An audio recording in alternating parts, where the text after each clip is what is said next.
Part 1. The Clay and the Reed. The summer sun scorched the rooftops of Uruk, casting long shadows over the mud-brick alleys, as boys chased goats and women carried baskets of barley toward the temple. Dust shimmered in the air, kicked up by sandals worn smooth from years of walking the same paths that wove between homes, markets, and the towering ziggurat that pierced the sky like a stairway to the gods. Amar-Sin sat cross-legged on the cool floor of his family's courtyard, hunched over a slab of wet clay. A stylus made of reed trembled in his hand as he etched tiny wedges into the surface, copying the words his tutor had chanted aloud. The symbols swirled before his eyes, their meaning still murky despite months of practice. Amar, his mother called, her voice half lost in the wind. The priestess wants you early today. Go before the temple doors close. He looked up, blinking, his fingers stiff from writing. I haven't finished the line. His mother stepped closer, setting down a bowl of figs. You'll finish it when you return. The gods wait for no one. He tucked the clay tablet into a basket, lined with straw, and slipped the reed stylus behind his ear. At 12, Amar-Sin was already lean and long-limbed, his eyes quick with curiosity and mischief. But there was something else in them, something that made elders whisper and priests frown. A depth, a searching, a hunger for what lay beyond the temple scrolls. He crossed the city alone, past incense sellers and water carriers, past slaves hauling jars and noblewomen under parasols. The great ziggurat loomed ahead, its steps rising like a mountain from the plain. It was said the gods descended here, where sky and earth kissed. The Inanna temple complex bustled with movement. Scribes hurried with tablets. Musicians tuned harps. Sacrifices were prepared behind curtained chambers where only the highest priests could enter. Amar stepped into the hall of writing, where the air smelled of damp clay and old oil. His tutor, a bald man with ink-stained hands named Lugol-Kima, scowled without looking up. You're late. The sun moved quicker than I did, Amar replied with a crooked smile. The tutor grunted. Take your seat. Rows of boys scratched lines onto clay, as Lugol-Kima dictated in a steady drone. They were sons of merchants, priests, and scribes, bound for temple service or courtly duty. Amar's family was modest, his father a weaver of fine linen, but Amar's mind had earned him a place here. That, and something else, the blessing of the high priestess herself. It was she who entered then, her robes whispering like wind through reeds. Enhedu, high priestess of Inanna, and keeper of divine rights. She moved with purpose, her dark eyes scanning the room before landing on Amar. You, come. He rose without question, ignoring the smirks of other boys. Following her through vaulted halls, past mural-covered corridors and storerooms of tablets. He was led into a chamber where incense curled from copper bowls and a harp played softly from an unseen corner. Do you know why you're here? Enhedu asked. No, priestess. She knelt beside a low table where a sealed scroll lay. This arrived from Lagash. It is written in dialect, but the scribes cannot read it. They say your eyes are gifted. Amar approached carefully. The scroll was worn but well crafted, the script foreign yet familiar. He traced the first line with his finger, then began to read slowly. To the house of heaven and the flame of Uruk. Enhedu's brow lifted. You read Legashite? I think so. You think, or you know? He met her gaze. I know. She smiled faintly, then handed him a second scroll, older, brittle with age. Then read this too. It was not Legashite. It was older still, written in a dead tongue Amar had only glimpsed in fragments. Yet as he read, the words came not just to his eyes, but to his soul. He shivered. Enhedu watched him. You see more than letters. He nodded, uncertain. Then understand this, Amar-Sin. You are not simply a scribe. You are a vessel. A vessel for what? The gods, she said. Amar's pulse quickened. But I'm just a boy? Enhedu's voice was soft, but firm. So was Sargon when he floated in a basket down the river. So was Gilgamesh when he first dreamt of kingship. The gods do not wait for men to grow old before they speak.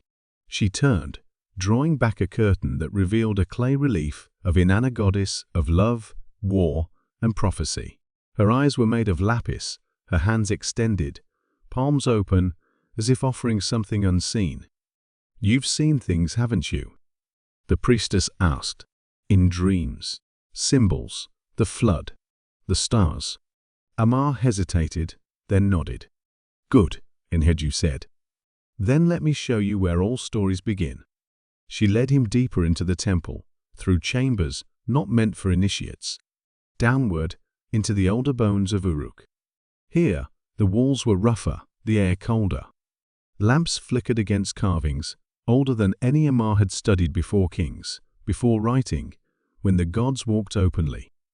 At the bottom was a vault sealed with copper doors. Enhedu produced a key from beneath her robes. It clicked, once, twice. The door groaned open. Inside was silence, and a single pedestal. Upon it sat a tablet not of clay, but obsidian. Smooth, black, untouched by time. Amar approached slowly. Symbols shimmered across its surface, yet no fire lit them. They pulsed softly, like a heartbeat. He reached out. "Careful," Enhedu warned. "That tablet was here before Uruk had walls. It speaks only to those it chooses." His fingers brushed the stone. Darkness. Then light. Blinding, brilliant. He saw cities rising from the mud, gods battling in the heavens, rivers changing course with divine command. He saw floods, ziggurats reaching the stars, serpents with 7 mouths. He heard names he did not know and voices that echoed across ages. Then silence again. He collapsed, gasping. When he looked up, Enhedu knelt beside him. "It has spoken," she whispered. "You are marked." "What does it mean?" he asked, voice shaking. "It means the world will no longer move around you. You will move the world." Amar was not the same after that day. When he returned to his lessons, the words came easier. Symbols danced at his command. Even Lugal-Kima, stern and unsmiling, watched him with wary respect. But others noticed too. One evening, as Amar washed ink from his hands at the well behind the temple, a voice called to him. "You think you're special now?" He turned. Namtar, son of a wealthy grain merchant and the oldest in their class, stood with arms folded, flanked by 2 others. "I saw you with the priestess," Namtar said. "Only temple scribes go beyond the 3rd chamber, not weavers' sons." "I went where I was summoned," Amar replied. "Then maybe the gods made a mistake." Amar turned away. Maybe they didn't. A blow struck him in the ribs. He stumbled, but didn't fall. "You'll learn your place," Namtar growled. Another punch came, but before it landed, a voice rang out. "That's enough." A girl stepped from the shadows. No servant, no initiate. She wore a linen veil, embroidered with the royal crest. Her voice was sharp as obsidian. "You touch him again, I'll have your fathers whipped for raising dogs instead of sons." Namtar paled. He spat near Amar's feet and backed away. The girl turned to Amar. "You should pick better friends." He caught his breath. "I didn't pick them." She extended a hand. "I'm Ninshara." He took it. "Amar-Sin. You're the scribe who reads forgotten tongues." "So they say." "Good," she smiled. "Then you'll help me with something. Meet me at the garden gate tomorrow. Don't be late." Before he could answer, she was gone. That night, Amar lay awake under the stars. The city of Uruk hummed around him, chants from the temple, laughter from courtyards, the ever-present whisper of the Euphrates. He touched the stylus at his bedside, the one Enhedu had blessed, and whispered the words he'd read on the obsidian tablet. What is written can be changed. What is spoken lives forever. And somewhere deep within the ziggurat, the gods listened. The garden gate stood behind the temple's east wall, where palms grew tall and figs ripened in the morning sun. Amar arrived just before dawn, clutching a satchel filled with blank tablets, ink, and a sharpened reed. Ninshara was already there. She wore a deep blue cloak and carried a small jar wrapped in cloth. When she saw him, she motioned for silence and led him down a winding path, past fountains and terraced herbs to a shaded pavilion. 2 guards stood nearby, but turned their eyes away as she entered. "You came?" she said. "You didn't give me much choice." She smirked. "Good. I need you to translate something." From the jar, she pulled a folded tablet wrapped in waxed linen. Its script was crude, as if written in haste. Amar unwrapped it carefully. "This is Akkadian," he said slowly. "Old form, northern dialect.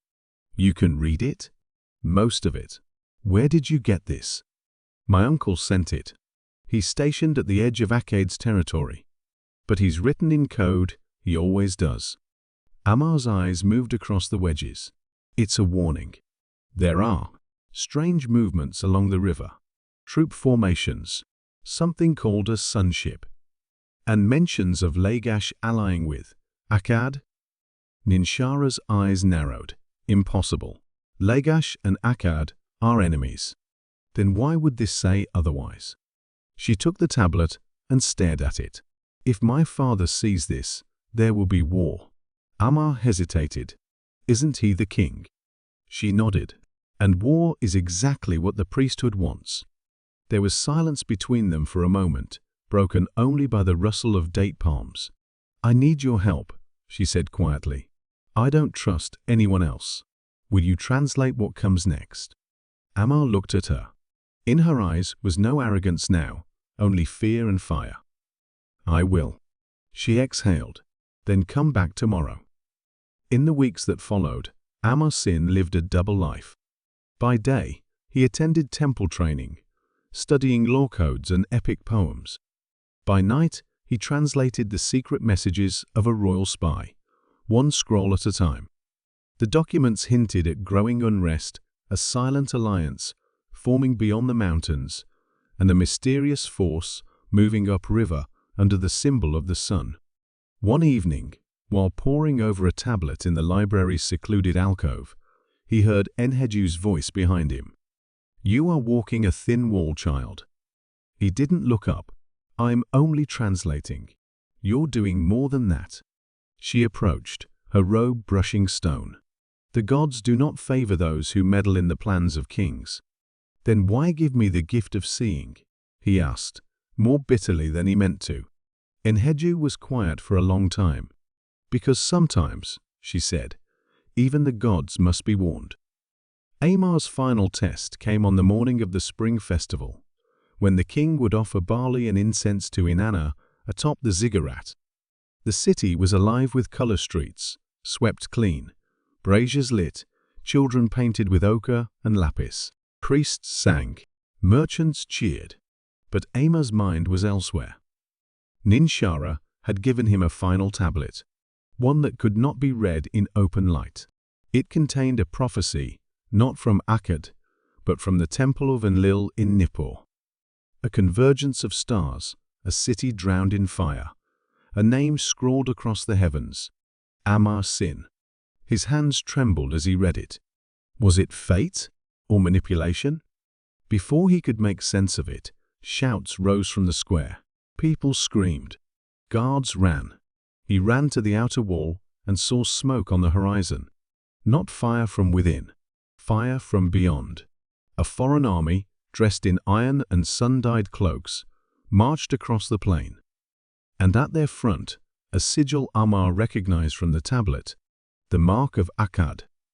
As the horns of Uruk sounded and chaos swelled through the streets, Amar stood frozen at the gate of the temple. Not as a child, not as a scribe, as a vessel. He looked up at the ziggurat, its peak glowing in the fire-lit dusk.